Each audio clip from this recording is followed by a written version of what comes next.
recommending termination. You ever get the feeling that everything in America is completely fucked up?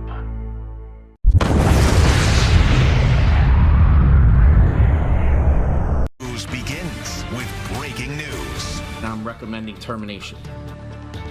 Breaking at 5 o'clock, New Haven's police chief says the officers involved in an arrest which left a man paralyzed need to be fired. And all of this is coming right now after a lengthy investigation. Channel 3 New Haven Bureau Chief Matt McFarland has been covering the Randy Cox case since it all broke last summer. Matt is live right now with the latest developments. Matt. Well, Mark and Aaron, from the very beginning, as soon as that happened, the family of Randy Cox said they wanted to see these officers lose their job. And after that lengthy internal affairs investigation, well, New Haven's police chief says they should be fired for what they did and didn't do that June 9th. The message to the community is that we will be transparent, and we will be accountable, and we will hold our officers accountable. Stern words from New Haven Police Chief Karl Jacobson announcing he's recommending that 4 of the officers facing charges in connection to the incident that left Randy Cox paralyzed from the chest down should be fired. He says it would have been 5, but the 5th officer, Ronald Presley, retired in January. If we treated him with dignity, we might not be here today. All 5 are already facing charges of reckless endangerment and cruelty to persons, both misdemeanors. But the chief says the internal affairs report shows the officers also violated department protocol when it came to rules of conduct, including being law-abiding and trustworthy, along with showing courtesy and respect.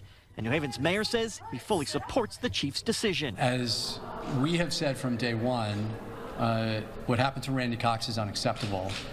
And we need to do everything in our power to ensure that it never happens again. Cox was arrested back in June, handcuffed and placed in the back of a police van. But when the van stopped suddenly to avoid an accident, he went flying headfirst into the doors. Cox could be heard on camera telling officers he thought his neck was broken.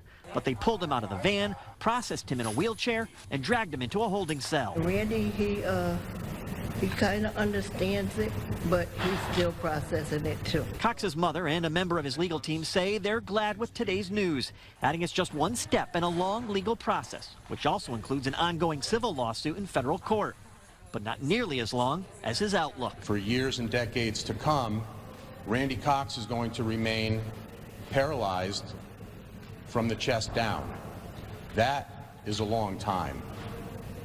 To be paralyzed because of these officers' actions.